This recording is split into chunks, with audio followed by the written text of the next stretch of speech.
Hello and welcome, everyone. I would like to thank all of you for joining us here today and welcome you to this Hot Topics webinar from our Leadership and Negotiation program entitled Challenges in the World of Politics. Today we are so pleased to be offering an interview-style webinar with our very special guest, State Senator Eric Lesser. My name is Jennifer Palma and I am an Associate Director of Graduate Admissions here at Bay Path University. Before we get started, I would just like to orient you a little bit to our online environment. Just under our welcome message is the questions box where you can type in questions and hit send, and then we will read and respond to these at the end of the presentation. If you think of them as you go, you can go ahead and type them in, but again, we will be answering all of your questions at the end. And before we get started today, I just wanted to give you a little bit of information about Bay Path University. Not everyone on the webinar is familiar with us. We were established actually in 1897, and we have a very long history of providing educational opportunities for both women and men throughout the United States and internationally, offering both on-campus and online programs at the graduate level for men and women, and at the undergraduate level for women only. We are accredited by the New England Association of Schools and Colleges, and we are a leader in education, offering a wide array of degrees that are focused on some of the most emergent careers, such as higher education, genetic counseling, leadership and negotiation, clinical mental health counseling, applied data science, cybersecurity, and many more. We have over 30 online and on-ground graduate programs, and they're perfect for professionals and pragmatists, for women and men juggling full-time jobs. And actually 90% of our students work and attend graduate school at the same time. And finally, at Bay Path, students receive a great deal of personalized attention through the admissions process and during their experience here as a student. Our professors are both practitioners and faculty, and they bring a wealth of knowledge and expertise to the online classroom and to the on-campus classroom as well. And in addition, they are committed to giving our students the best support and encouragement throughout their entire experience here at Bay Path University. So we are so pleased to welcome State Senator Eric Lesser today. I'm just going to give you a little bit of information, and then I will be turning over our presentation to our Professor Joshua Weiss. Dr. Weiss leads our program in Leadership and Negotiation Master's Degree program here at Bay Path, and he will be conducting the interview. So, State Senator Eric Lesser, he was elected to the Massachusetts Senate on November 4th of 2014, and he represents 9 communities in the First Hampden and Hampshire district. He is chair of the Joint Committee on Economic Development and Emerging Technologies, as well as vice chair of many other committees in the Massachusetts State Senate. Senator Lesser has a law degree from Harvard and a bachelor's degree in government from Harvard College, and is a member of the Massachusetts Bar. He holds a number of national recognitions, including a Rodel Fellowship in Public Leadership at the Aspen Institute. He also teaches classes on campaigns, elections, and public policy at Harvard's Kennedy School of Government, and is a term member of the Council on Foreign Relations. So it is my pleasure to turn the presentation over to Dr. Joshua Weiss. Thank you, Jennifer. Senator Lesser, thanks so much for coming. Really appreciate your time and insights. I'm sure there's plenty of them when it comes to leadership and negotiation. I just want to start by asking you a little bit about why you got into politics. What was it that motivated you and pushed you in that direction? Yeah, well, thanks, Josh, and thanks for having me. And hello to everyone out there on the telephone lines and on your webinars. It's unfortunately I can't see you all, but hopefully we can all meet at some point in the future. I just wanted to, I'll briefly tell you how I got started, and really. I got started not very far from where we're sitting right now, very close to the Bay Path campus here in Long Meadow. I was a junior in high school at Long Meadow High School, and a round of budget cuts had been announced because of a dip in the economy. There was a decrease in state aid to cities and towns across the Commonwealth, and Our principal at the time called all the students into an assembly and basically said, because of budget cuts, this teacher, this teacher, this teacher, this teacher are not coming back, and this program won't be here, and this sports activity won't be here, and this science lab is going to be cut.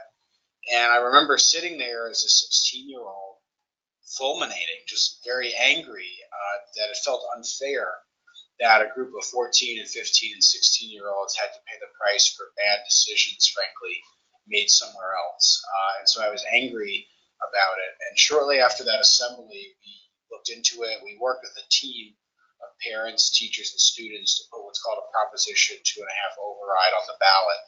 Basically, what that does is it asks the community to step up and actually increase their own property taxes to pay for education. We were asking them to plug the gap in that funding. And it doesn't take a degree in political science to know that that's often a tough sell. We knocked on doors. There's, I think, a little over 5,000 doors in Longmeadow. We knocked on every single one, and we got crushed. The first vote failed miserably. And then something very interesting happened, which I think is part of a negotiation strategy, part of a life in politics, is after that first vote went down, all the pink slips went out to all the teachers, and things got very real for people.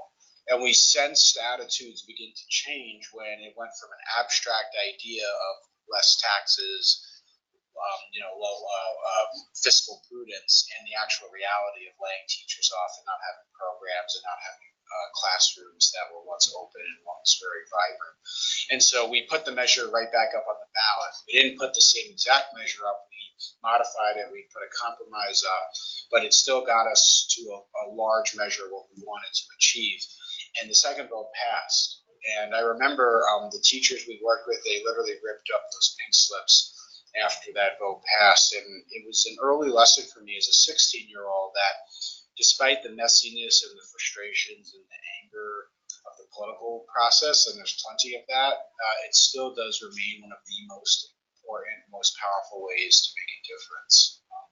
And from there, I kind of caught the bug. I went to Harvard for my undergrad degree and worked on a variety of campaigns. Most notably, I was the campus organizer, a volunteer position, just kind of running around and putting up posters and trying to get people to help out Deval Patrick when he was in his very early stages of running for governor in Massachusetts. And I remember there was a big rally, I think a night or two before the election for Deval.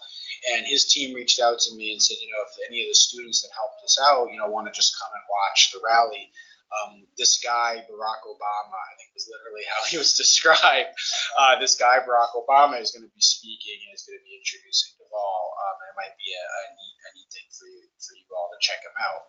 So I remember I sent an email out to our list, and I still, I'm sure, have the email somewhere, but I think I literally said something like, hey all, or hey guys, we were invited to go attend, this final rally for Deval Patrick. Everyone's worked so hard. This will be a chance to sort of cheer him on and be ready for the final vote in a day or two.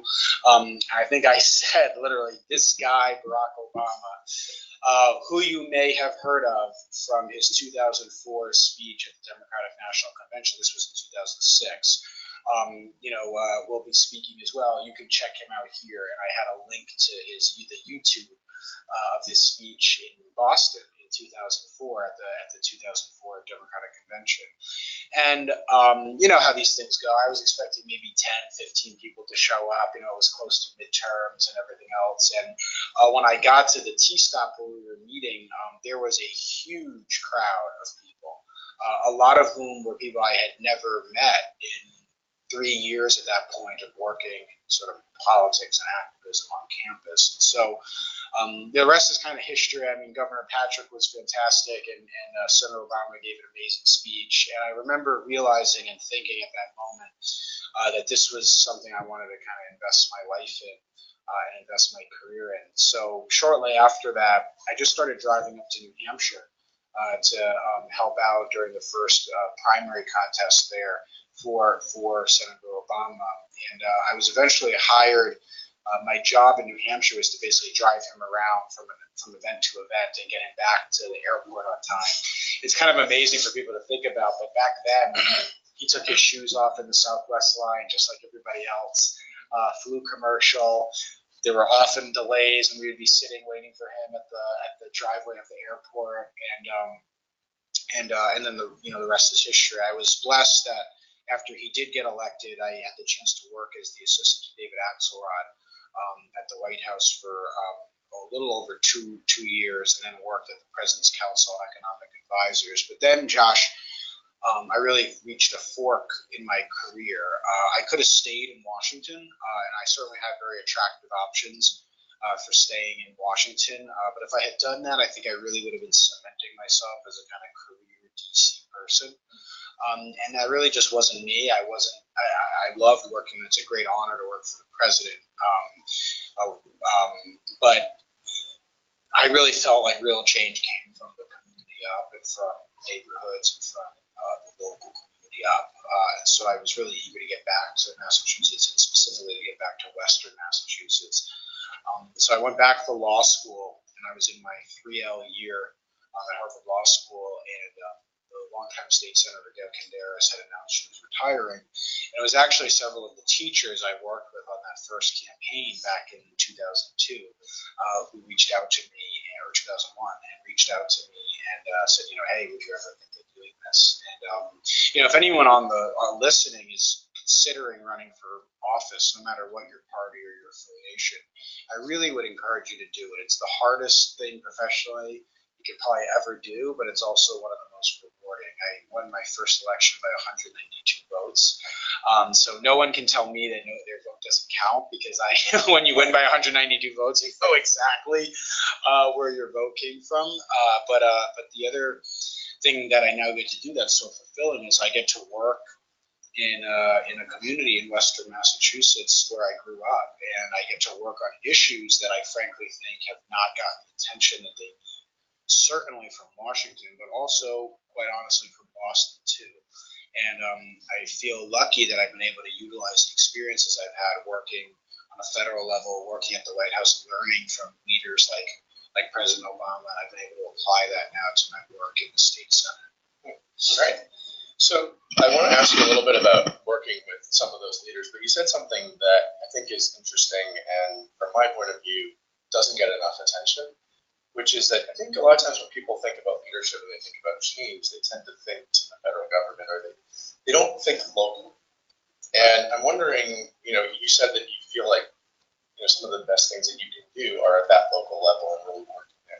Can you say a little more about that and why you feel like that is the place to be, maybe, as opposed to, say, thinking more nationally, et cetera? Well, so there's a whole conversation we could have about how politics, especially on a federal level, is truly broken, I think, in some really almost irredeemable ways, which we could discuss probably on a separate session. But that aside, what I would say is the ironic and almost sad reality of political life in America right now is that there is almost an inverse relationship between the immediacy of the issues and the rates of participation. So what I mean by that is actually the voter participation rates are lowest for the most local elections, your city councils and your mayors. Those are the folks in your school committees. I mean, what could be more important than your child's education? Yet voter participation rates for school committee elections are among the lowest.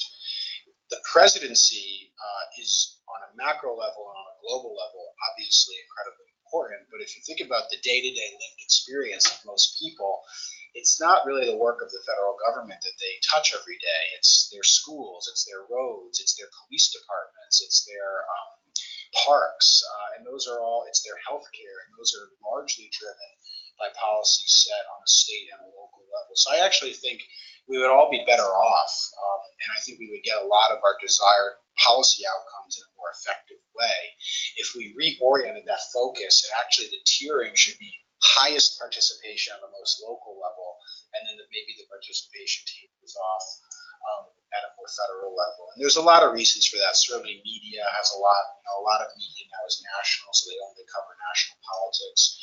But if you go through almost every issue, take criminal justice, for example, issue I've worked on a lot. We passed a major criminal justice reform bill in the legislature this past session that the governor actually ultimately signed. But there's certainly a massive role to play for the federal government, no doubt about it, but the vast majority of our criminal justice systems on a county level, let alone a state level, are sheriffs, district attorneys, police departments, public defenders, are almost entirely funded and overseen by local officials, mayors, district attorneys, sheriffs, governors, attorneys general. So if you really care passionately about that issue, you don't have to go far. You can go engage with your policymakers on a local level or run yourself and have an impact that way. So let me ask you, as you talked about, you worked with some pretty extraordinary leaders. Wondering if there's a story that maybe you could share with folks that perhaps they don't know about one of those leaders that you worked closely with that really drove home the notion of what leadership means. Because we talk about leadership in lots of different ways. There's lots of conceptions of leadership. But, you know really good leadership when you see it. And I think sometimes people don't always get the opportunity because a lot of that stuff happens behind the scenes. It happens in those moments when you're in the White House having a difficult conversation about a really challenging issue. And somebody puts themselves out there in a way that's helpful. So I don't know if a story comes to mind that you might be able to share. Yeah, well, I mean, it's a great question. I mean, there's so many. I feel like they did this alone could take hours. But one that sticks out very, very dramatically for me, just from my work on the campaign in 2008. I was 22 years old, and I was working in New Hampshire for the first primary, as I mentioned, and that was a very, very intense primary in 2008. Of course, history remembers that as Hillary Clinton versus Barack Obama, two real icons of American political life. At the time, Hillary was very well known as a former first lady and a senator from one of the biggest states, New York, and Barack Obama was much younger and was much more of the insurgent, upstart candidate. He won in a big surprise the Iowa caucuses, which exploded him onto the national scene. A lot of us who have been working for him knew his promise from a long time before that. He became a major national figure after the Iowa caucuses. So shortly after that, only about a week later, was the New Hampshire primary. And so he came out of the Iowa caucuses, won a huge victory, and then got slammed down in New Hampshire, where Hillary Clinton beat him in a big upset. And a lot of us were young. This was the first campaign we had worked on, weren't maybe used to the rough and tumble of all of this and the ups and downs, and were very discouraged after he lost. I remember actually David Plouffe, who's a really singular leader, a really inspiring person, was the campaign manager and did a conference call. Well, there two things happened. First, Barack Obama went out, even though he lost by a huge number in the New Hampshire primary, and he gave the exact same speech that he would have given if he had won. In fact, the speechwriter, John Favreau, only had a victory speech. That's how confident or overconfident everyone was. And they changed, one word, instead of saying, he said, he congratulated Senator Clinton at the very top, and then he gave the exact same speech, and he was upbeat, and he was motivated, and he was psyched, and I remember being in the room when that was happening, and you fed off his energy, because how bad could this be? If he's excited, and he's motivated, and he's giving an amazing speech, we all have to be equally excited, and that was actually the famous Yes We Can speech that went on to be a rallying cry for the rest of the convention, or rest of the election. And then shortly after that speech, David Plouffe did a conference call with everyone on the campaign, and he didn't sugarcoat anything. It was an interesting display of leadership by both of them, because he didn't sugarcoat anything, and he was honest with us about what a bad night it was. But then he gave us the instructions for the next morning, which were basically go get some sleep, and then everyone's going to be up at 6 a.m. We're going to do another call at the crack of dawn, and we're going to put the path together for how we fixed it. It was a lesson for me that you need to give people confidence that you know what's going on. He didn't claim ignorance. He didn't try to pass the buck. He owned it. He explained what happened, and then he immediately switched the conversation to how you fix it and how you recover. Interesting. I mean, and it's interesting because one of the things that I've seen generally with the most effective leaders that I've come across is that they don't get too high with the highs, they don't get too low with the lows. They have a goal. They understand that the path to that goal is going to be bumpy, and there's no such thing as a linear goal. You know, real life doesn't work in linear fashions, right? So we rarely go from A to B to C. It's A to Q to Z to whatever. And I think that if people are able to maintain and not lose sight of the goal, to say, okay, well, right, that's a setback, and we're still clearly on path, on target, on message, et cetera, et cetera. And I think, yeah, so I think that's what I'm hearing coming out of that story is wasn't what we expected, wasn't what we wanted, but let's continue on. And that level of confidence inspired all of you to realize, okay, this guy's not falling. We need to keep moving, right? Yeah. So there was there was an expression actually that Dave Exler used to have that he would say, we all get too much credit when things go right and way too much blame when things go wrong. Yeah. So I think that's right. I think any organization, any engagement that you're involved with, whether it's planning a school bake sale or running the United States government, is going to have hiccups. He's going to have unexpected elements that come in front of it, and how you handle and process those challenges really is the mark of someone who showed leadership versus someone who's kind of going through the motions. Yeah. You know, you kind of brought something up that triggered in my mind. Nelson Mandela often would talk about knowing when to lead out front and then lead from behind. And I'm wondering if you can talk a little bit about that when you've seen leaders who clearly know when they need to be out front, but then also recognize there are times when I need to pull back and let other people get the credit or whatever. I don't know if a story comes to mind or. Yeah, I mean, I that's something I deal with, almost every day in my legislative work, because for a bill to become a law, you need 21 votes in the Senate, you need 81 votes in the House on a state level, right, obviously federal government, and then you need a governor to sign it. And if the governor doesn't sign it, then you need a 2/3 majority in both the House and the Senate. So that changes the dynamic even more. And the best kind of lesson I got in all of this is, if I'm by myself, I'm nothing. I have no power. I mean, I can tweet until the sky falls about an issue, but if I'm just one vote, I've got nothing. I need to figure out how to get 20 other people in my chamber to agree with me, and I need to figure out how to get 81 other people in a totally different chamber to agree with me as well, and they don't work for me, and I don't work for them.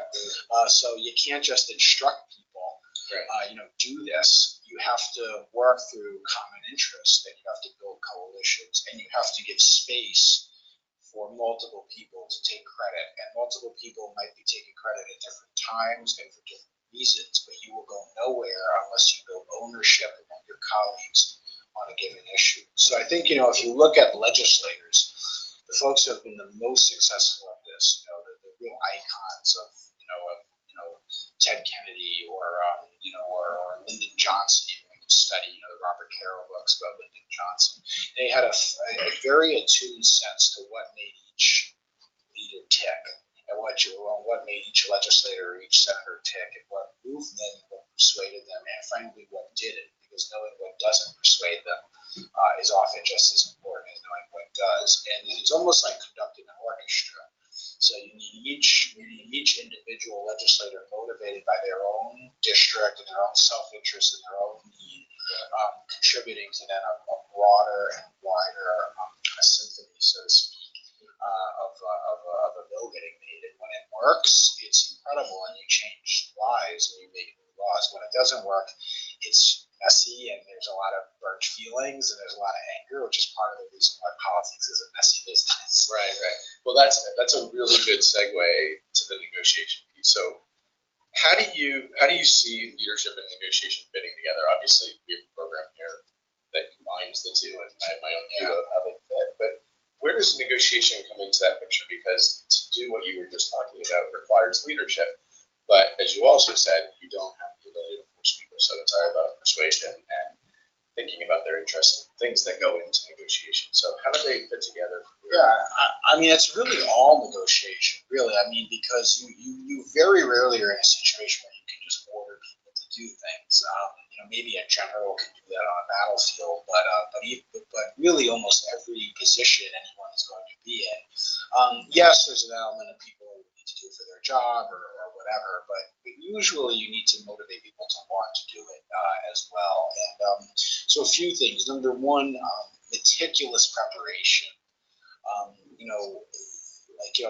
We used to joke President Obama kind of made it look easy, and he would walk into his office with no notes, and and it looked very improvisational and very very off the cuff. But I can assure you it was not, and there would often be hours, if not hundreds of hours of prep with very intense, sophisticated people who spent long amounts of time with him getting ready and him himself preparing. And I think any effective leader is really with meticulous preparation. You have to know the underlying substance of what you're trying to achieve, and you have to know what the people around the table want to achieve from that meeting as well. And everyone might want something different, but you need to kind of do a vector analysis of where your interests are going to overlap just enough that you can get a deal together and move forward. And you also need to have preparation and intuition that goes into timing. Look, we have all kinds of great ideas that we work on all the time in the legislature, but for a variety of reasons, the timing doesn't allow us to get it done. Either it's too late, there isn't enough time to build consensus, or there isn't enough external mobilization to keep the issue in front and center. And unfortunately, in politics, we become too reactive to disasters, right? So the Columbia gas explosion happens, and there have been people for a very long time talking about leaking pipes, talking about improving our infrastructure of our gas lines. There have been bills in the legislature around that issue, but unfortunately, they often don't get those sort of bright light attention that they require to move the issue forward until a tragedy strikes. And so the goal and the skill really needs to be aligning and getting those interests together, and really being a personality type that is going to command respect from people, quite frankly. Because if someone doesn't respect you, they're not going to show up and sit at the table. If they don't trust you, you're not going to expose the vulnerability of letting someone know something that they want without knowing that that's going to actually happen. There's a vulnerability to that, and you need to create a trust in order to allow people to open up that way. Yeah, and so it's interesting because your early story about the Long Meadow scenario and how it wasn't until the pink slips came, right? It's similar with the gas kind of notion. One would hope at some point that we as folks become more preventative in our mindset, but typically it doesn't happen that way, right? We have to wait till some significant challenge happens and put something or keep something from the center for this to happen. Right. I've always been a big believer when it comes to negotiation. If you were to take the entire negotiation process from preparation to negotiation to the implementation, and a lot of the people that I work with have a similar notion that about 75% of the entire process is the preparation. And one of the interesting things that happens is people often say to me, well, what do we do when I don't have time to prepare? When an issue comes up and I've got to react and respond. What do you say to that, particularly in the context of politics, where things do move and shift frequently, and there's an adaptability function to it?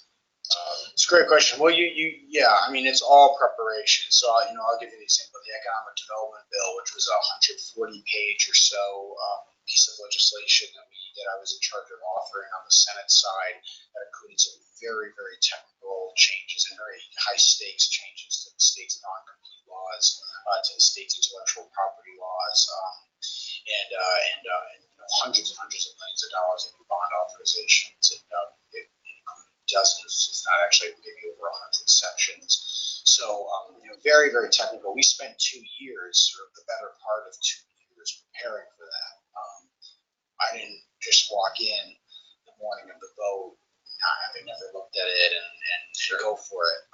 So that's a little bit different because that's coming. There was a hearing process where you take in testimony, and there's a sort of iterative process of meeting with the stakeholders and sort of move along the way with a long time horizon to prepare. But there's things all the time that pop up. All the time, we might face an amendment on a budget item that wasn't really scrubbed ahead of time, that gets popped on the floor, and you have to make sort of snap judgments. And what I would say is, you actually, if you're an awake person, you actually have been preparing, even if maybe you weren't preparing for that specific question. So all of us in our life are always intaking information. We're the accumulation of our experiences. And you should apply your experiences and your common sense to unforeseen challenges that pop up. Look, everyone, or most people, if given a lot of time, if given some coaching, can prepare for something. What differentiates kind of real leaders from, frankly, people who are kind of going through the motions is how they react when things are off path or when things are off of the sort of prescribed schedule. And what you have to do in those circumstances is revert back to your experience and your training that you've already done. And what you'll actually find is more often than not, you're more prepared than you are. Well, and it's interesting because when we talk about preparation and negotiation in particularly, I usually counsel students and others to think about it as if you're playing chess. That when you go into play chess, you might have a dominant strategy, but you also think in terms of contingencies, right? So as you were saying, if you're focused around an issue or an area, like you were with this, the legislation you're working on, you're conscious of the fact that things are not going to unfold exactly the way you imagine. And so you think, if they do this, then what would I do, right? And if they were to do that, what would I do? And it's that way of thinking that I think helps people to kind of go into a process that's uncertain, right? But yet still helps them to be prepared, right? When they've thought through some of those contingencies and where do we take this if these things happen. Richard Holbrook, who you know, yeah, of course, he had a quote that you said negotiation is a bit like climbing a mountain while you play chess. And in many ways, I think that's right, because if you have to have a way of approaching things. I mean, not to throw too many quotes, but Dwight Eisenhower talked about how plans are useless, but planning is everything. Right. I think for me, when I look at negotiations, it's that process of thinking through all of these things that helps me to have that comfort level, because I can't go in with a plan because no one else is reading my playbook and it doesn't really work that way. Right. And a lot of it is understanding the sort of underlying motivations or challenges of the participants. So, if we have a piece of legislation that is fairly run-of-the-mill, fairly ordinary, and 30 amendments pop up at the last minute, oftentimes you can kind of get what's going on by studying and knowing and having enough intuition about who the participants are. So is there a senator in a really tough re-election fight? Is there someone planning to retire? Is there someone trying to motivate a certain constituency group? Is there a certain community where a legislator comes from that has a really specific need or has a particular salience on a given issue? If we have a climate change bill that has to do with climate adaptation, a lot of the legislators from the coasts, from the coastline, are going to have particular interest in it because they're already seeing the effects. Yeah. So sometimes it's really about doing that deeper sort of second, third, fourth order research, like you just said, and preparation, and knowing that almost nothing completely comes out of thin air. Every once in a while you'll have something that's a true lightning bolt, that's truly from thin air, but almost nothing in life comes completely 100% out of the thin air. Almost always it's the accumulation of different dots that you might not be able to connect initially, but once you get your head around it and start to ask questions, you can begin to connect very quickly. So the best advice I'd give people is use what you know, fall back on your intuition, and use what you know. Very interesting. So let me ask something, because you talked about the rough and tumble world of politics. There are different approaches to negotiation, and you mentioned before about the importance of trust. So I know folks might be wondering, so what happens when you go down the road, negotiated something, trusted the other person, and they break that trust? How do you begin to kind of put that back together in a way that says, okay, I still need this person, and so how do I not take it personally? How do I not get frustrated by that kind of a dynamic when you feel like you're on board with somebody, and then whatever, for political reasons or personal reasons one of the challenges we talked about is everybody's got their district. Districts have different interests and needs, and so a lot of the times these things can clash. But I'm curious, how do you try to manage that? Because it's probably, I think it's easy to take things personally and be like, wow, what do I do? Yeah. So, this is part of where national politics is broken down so much. Is, on state level politics, I run into people. If I mess something up, I get reminded of it while I'm watching my daughter's soccer game, or while I'm in the checkout line at the supermarket, or while I'm pumping gas at the Pride station. So you kind of can't escape it, and so you don't have as much time or patience, frankly, for the grandstanding and the ideologically motivated kind of trench warfare that you've seen, in Washington. But what I will say is, on a state level and on a local level, the best advice I ever got was from a really seasoned, kind of old hand at all this. I went to meet with him shortly after my first election. I was 28 years old, and went in to meet with this sort of elder statesman, and he was a lesser kid. He goes, "What's the most important vote you're ever going to take?" Thought about it. I don't know. I was like, is it the vote for the budget? He's like, no, it's not the vote for the budget. I was like, is it the vote for the leadership, for the committee chairs and the Senate president? No, it's not the vote for the leadership. I was like, I don't know. Is it the vote for education? He's like, nah. It's the most important vote is the next vote. And so, if you actually want to get to yes, if you actually want to get something done, you can't internalize the failures, and you can't internalize things will fall apart from time to time. You have to have the courage to walk away from a negotiation if it's not going where you need it to go, or if it's somehow compromising your core values. And then, I think it's very important how talks break down, because if you walk away from a deal and then you start trashing the people who you were working with on, or you start betraying confidences, that can create irredeemable breakdowns in relationships, and that's very damaging. And I think that's often what happens in Washington, frankly. But if you walk away from the deal, and you still have to get your piece in, because your supporters want to know what happened. So but there's a way to do it, and you can kind of go back to people and say, well, we were at this point, and the other side was at this point, and unfortunately, we weren't willing to budge for X, Y, and Z reason. Maybe down the line we will, or maybe down the line we can get to yes. Feelings will be soothed over. If you walk out of there and you start trashing the person's character, insulting the person's mother, and all this stuff, that's going to create an irredeemable situation. Right. You mentioned compromise, and it's funny because people typically equate negotiation with compromise. So I have a slightly different take on it. I think that I'll say something slightly controversial, which is that I think people who look to compromise when it comes to negotiation are kind of being lazy. To me, there are all kinds of creative solutions that I don't talk about win-win, because I don't think the world always works like that. I do talk about mutual gain, where you and I can do better than you're doing right now if we work together. How much do you see people in the political realm, particularly at the state level, willing to engage? Because the hardest part is getting people to engage around creativity, as opposed to this sort of back and forth, and we're just going to divide the pie, as opposed to actually thinking about how to expand it. Do I even know all of the things that matter to you in this negotiation? Right.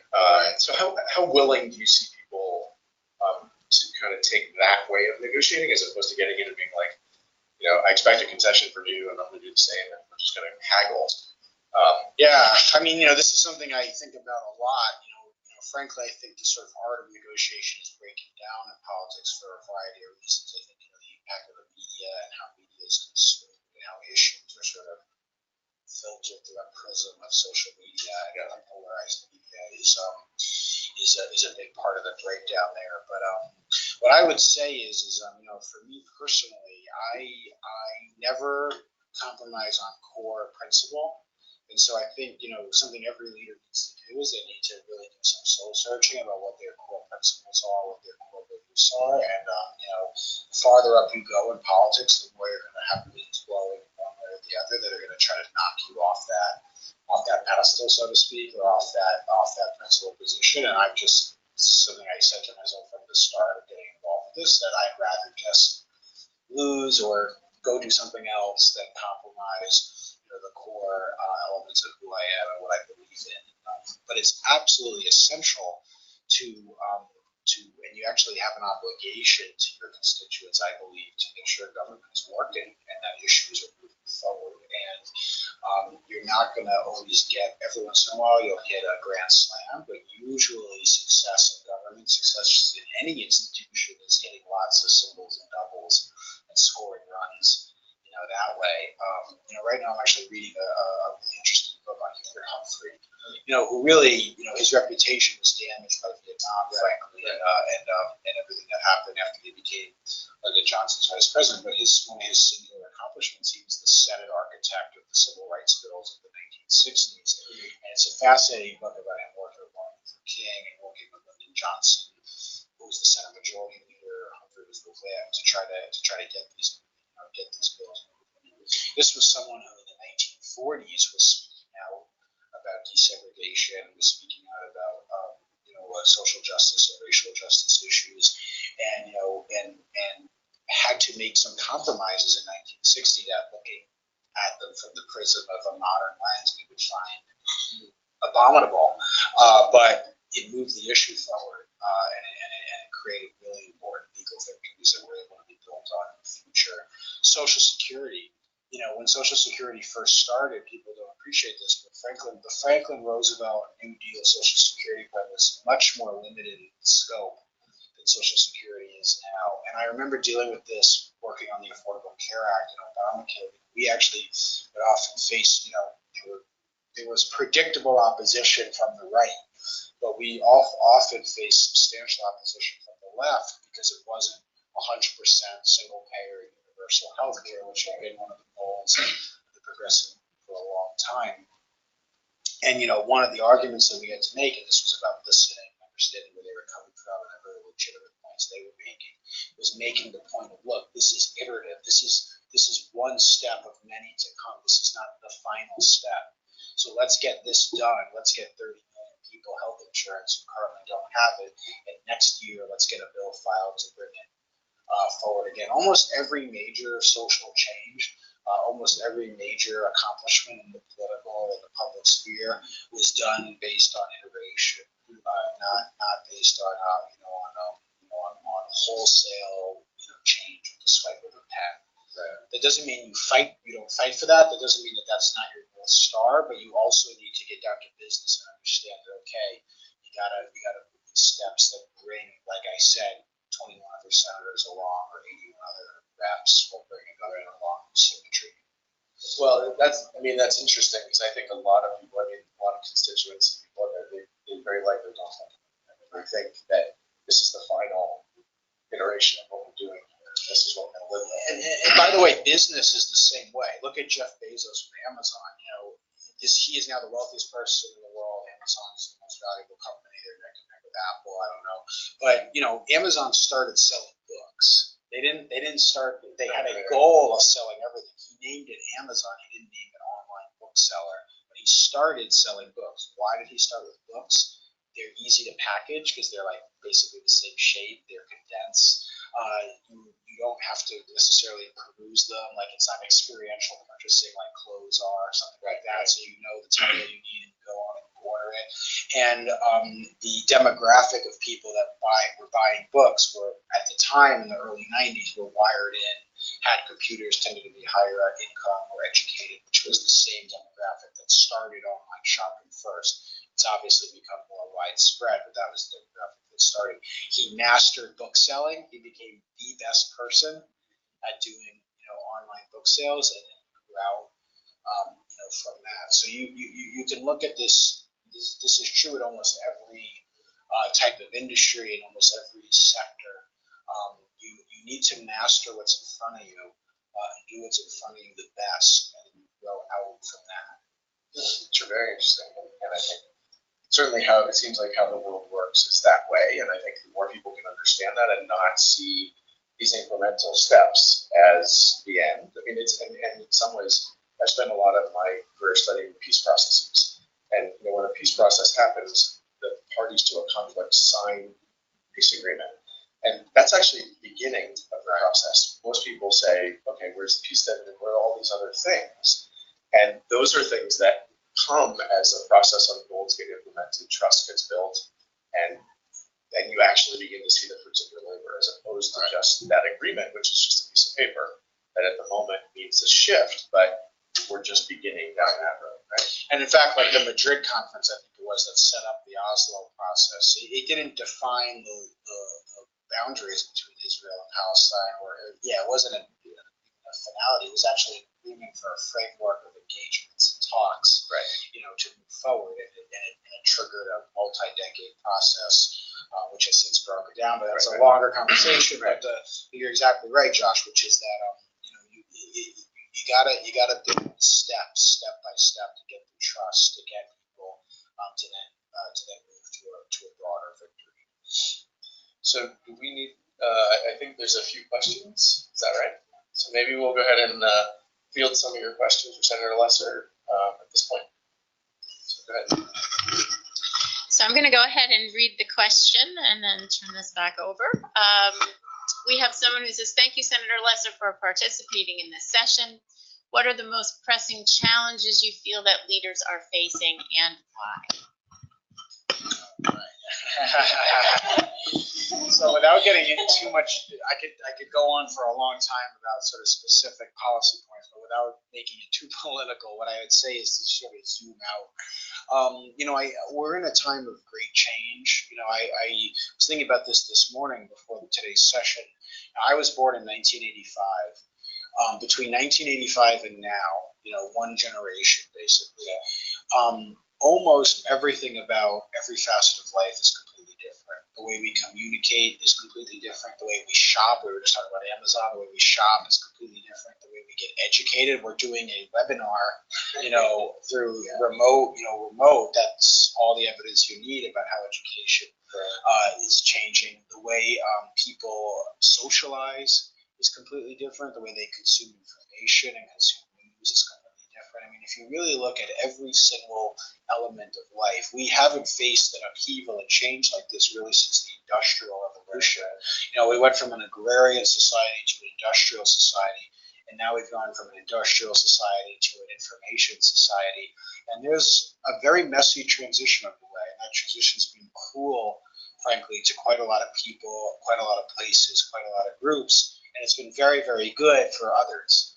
And I really think the greatest challenge any leader, especially in public life now, is going to be facing is how do we catch up to that change? How do we catch government up to that change? And how do we make sure that that change is equally shared and that the benefits are equally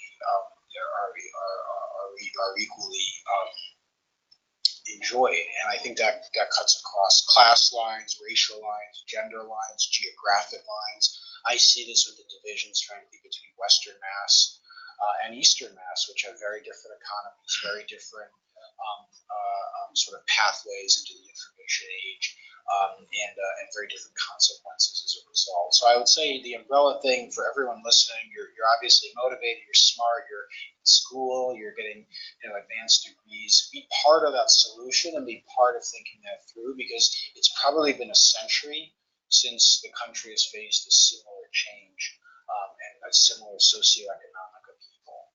Yeah, it's interesting to me because I've thought quite a bit about how technology and the information age impacts leadership and negotiation, and it does very dramatically because things make their way out. Something that might be benign or taken out of context, or it makes its way out into these memes and in the world in a way that blows up issues, that makes it really hard to lead. You spend a lot of your time putting out fires related to all of these things because people have access to information, which, I mean, in my mind, when it comes to the populace, information is incredibly valuable. It's really the heart of, we often talk about information as kind of the currency of negotiation. The more you have, the more you understand what's really going on, and better you can manage a process.